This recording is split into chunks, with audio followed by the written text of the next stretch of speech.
What is going on, guys?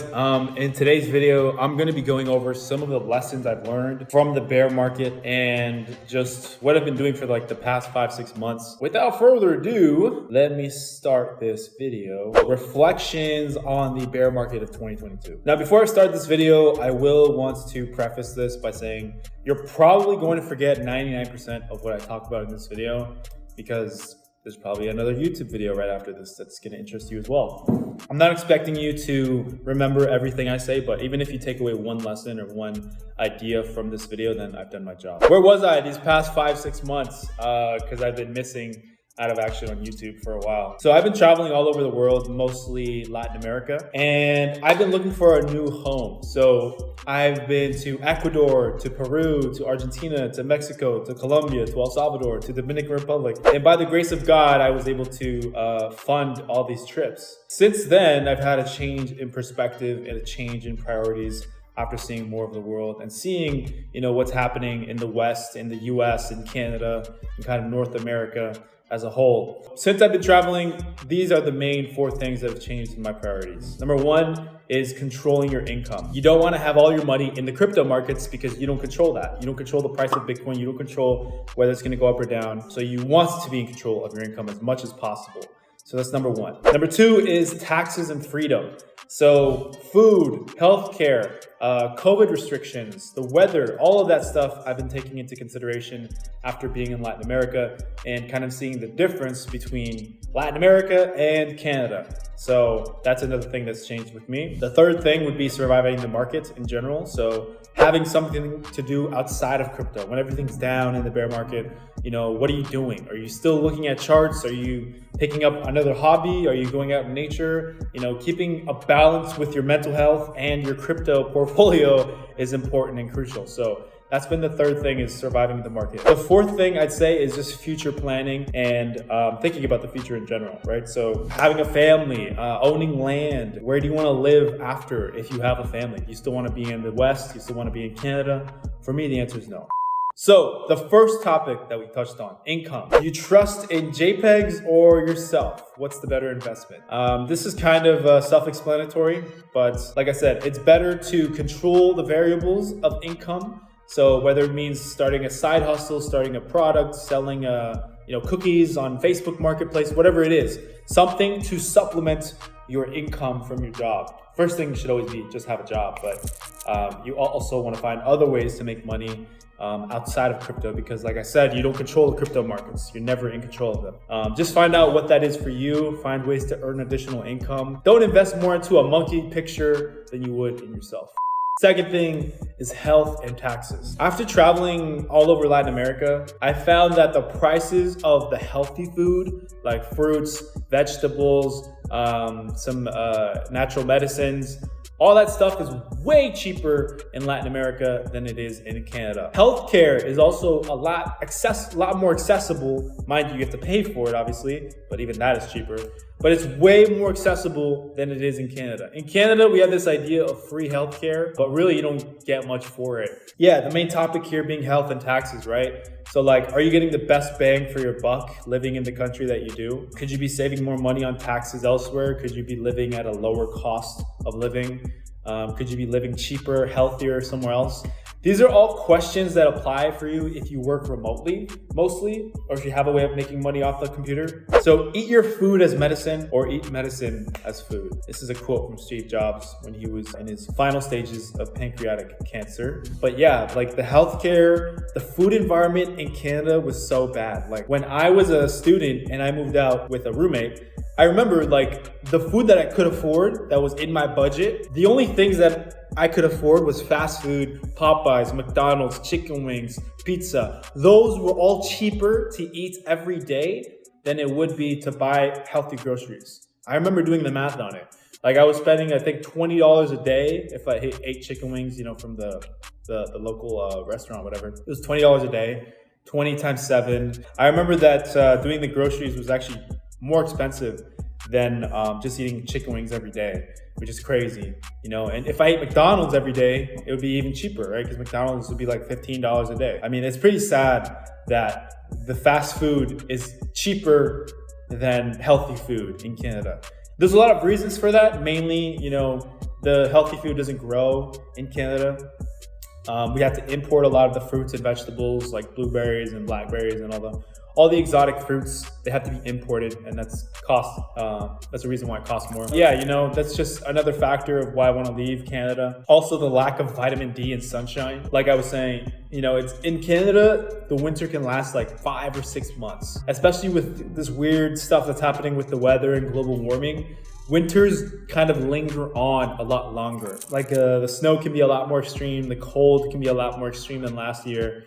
And overall, the winters tend to last longer than they normally would. So 5 to 6 months of gray, gloomy weather where you don't want to go outside and the sun dies off at like 3 p.m. It's not a very motivational, positive environment to be in. And it affects your mental health, and it affects everyone else around you as well. Everyone else is kind of in this gloomy state. So I think that's a huge factor as well. I wouldn't want to raise my kids in that type of weather. So it's another reason why I'm considering moving out of Canada. And that last picture at the bottom there, that's a lineup for the dentist. The thing with healthcare in Canada is that it's not accessible when you really need it. I found that when I needed to go to the dentist, when I needed to go to a walk-in clinic, when I needed, something small at the hospital, it was very long wait times. And if it was more extreme, if my condition was more extreme or my need was more extreme, I could be, maybe dead or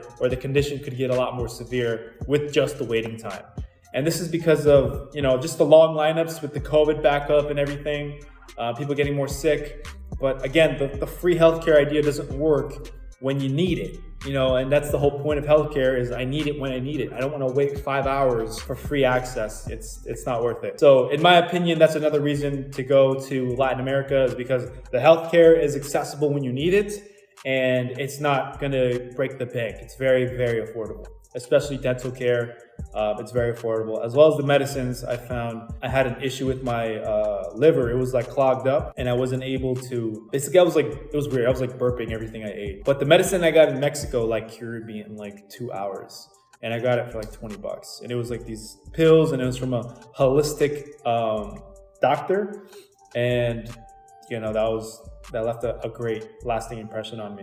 The third point is surviving the market. Take lessons on what you messed up on. This is the biggest thing with crypto. I always find myself falling into this trap, right? Like this year on the bull market, I made a lot of money. I could have, if I sold it, I would have had a lot of money, but I didn't. I kept a lot of it in the game. I kept it in NFTs, in Anchor Protocol. I kept it in Time. I kept it in Tomb. I kept my money in a lot of these DGen, DeFi plays when I really should have just been as robotic as possible and take profits every week, every day.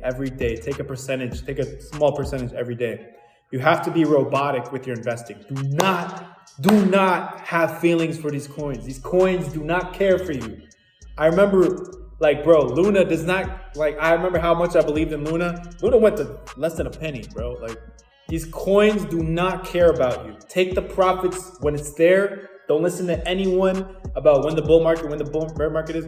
Take the profits when you see the profits, okay? Otherwise, you're gonna be like this penguin, you're gonna be in pain. So remember this pain, remember how it feels. Remember this regret. This is very important for the next time the bull market comes. You're gonna be robotic as possible. Take your profits every day. Don't listen to what anyone says. Have a system. Take profits every day. And never take financial advice from TikTokers. That's kind of obvious. And the other thing is, you can always make the money back, but not the time. So what I mean by that is have something to do in between, right? So when it is a bear market like this, don't necessarily be staring at charts 12 hours a day. Look for something else to do, right? Because you need something to do outside of crypto. You can always make the money back, but the time you spend in crypto is not something you can get back. This is a good quote that I've kind of stuck with. It's called "The Answers Are Offline." So a lot of the times when I'm frustrated with something or something's not going my way, if I step back off the computers and just even take 1 or 2 hours reserved offline, I can find a lot of the answers. So going for a walk helps clear your mind a lot. This is kind of a common thing that other people experience as well. But yeah, my third point, again, being mental health. So the answers are offline. Number one, find God. If you're not religious, find something spiritual to hold on to, because your soul needs a spiritual framework, a moral compass to navigate the world. If you don't have God, if you don't have Buddhism, if you don't have some sort of moral framework to abide by in the world, your life is going to feel hollow all of the time. No matter how much money you make, whether you're broke right now or whether you're a billionaire, next year, if you don't have something nurturing and fulfilling your soul, everything's going to feel empty. Personally, I'm a Christian, so obviously I'm going to root for read the Bible. Yeah, find God, find something to nurture your spirit. That's number one. The next thing is have a hobby that you enjoy outside of staring at charts. So yeah, pick up the guitar, start making music, start writing, start drawing, making art. Do something outside of crypto that you can enjoy, because crypto is going to do whatever it wants. It go up and down, up and down, up and down. You do not want to be the guy that spends the last 5 years of his life staring at charts and missing all the family events, the Christmases, the dinners, the parties, the birthday events, your daughter turning 3 years old. You don't want to be that guy, because you regret that when you're on your deathbed. Do something outside of crypto. Don't make crypto your entire life. It's a supplemental income. It's nice to have as an extra source of income, but it should not be your entire life. So have something outside of crypto for sure. Explore the metaverse called Earth. It's really great. It's got great graphics. I don't know if you guys have seen it yet, but it's got great graphics. Stare at charts. Yeah, staring at charts is not a useful skill outside of crypto. Again, this just goes on to my point of how much time you spend with crypto. You don't want to be that guy who's spend years of your life staring at charts, and then it doesn't really apply anywhere else in your life. My final point is the future. I got a remote job about a year and a half ago, and I've been loving it ever since. It's what's given me all these opportunities to travel, and it's definitely it was my number one priority last year to get a remote job. So I'm never going back to an office job. Another thing that I have a goal as for the future is to own fertile land, to be able to grow my own food. That's another reason why I want to go to Latin America, is because all the food grows here, the weather allows it to grow here. The land is more affordable than it would be in North America. And as well as you get to experience other cultures and adopt their ideas. The culture in Latin America is a lot more friendlier, a lot more warmer.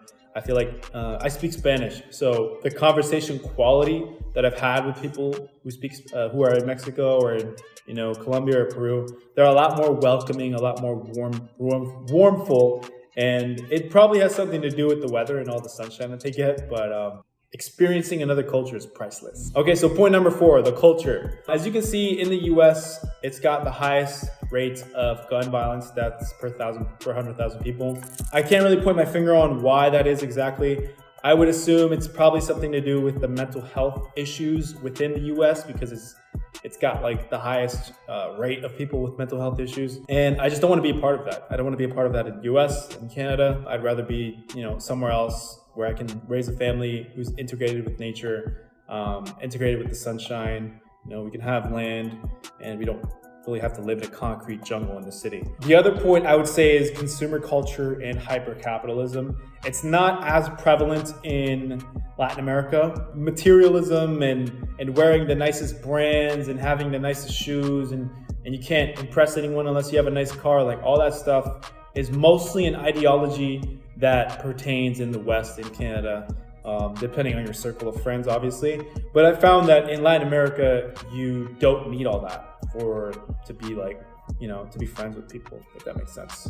It's not as important as it's perceived in the West. This last point, Ghosts in the Shell, is basically about listening to your body, because with all this metaverse stuff, with all this digital integration with our phones being on us 12 hours a day, we're basically cyborgs. We have to have time outside of the phone life to remember how to listen to our bodies. So things like when you have a gut feeling about something, when you have butterflies, when you feel tension, these are all things that is a reaction to the environment that your body's signaling. Think about how does your body feel when you talk to your boss? Do you clench your jaw? Do you get nervous in your stomach? Do you furrow your eyebrows? And then compare that to how your body feels when you talk to a close friend. You probably don't really feel anything in your body because you're relaxed. So where I'm going at with this stuff is the ability to listen to your body's signals, what it's telling you. When you have a gut feeling, when you have butterflies, when you have tension, depending on who you're talking to and the environment and everything, these are all things that you should be mindful of and you should consider. And it all comes back to connecting to your body again, which we haven't been able to do as much because so much screen time, right? So much time on the internet. One thing that I found helpful for this is just to find your triggers. Consider how your pace of breath is, your posture when you're sitting and watching a video like this. Your choices in music also influence that heavily, believe it or not. The next thing would be, getting 6 to 7 hours of sleep. That's kind of obvious. It's a baseline thing you should do every day. If you're not getting sleep, your life is going to be horrible. You could be the richest guy, you could have all the money, you could have everything going right for you, but if you're not getting enough sleep, your life's going to suck. So in summary, go live more of your life. Treat food as medicine, right? Be more mindful of your body. Health is the biggest flex. Try to leave your country if you can, if you want to. Become more independent, buy land, get sunshine, grow your own food.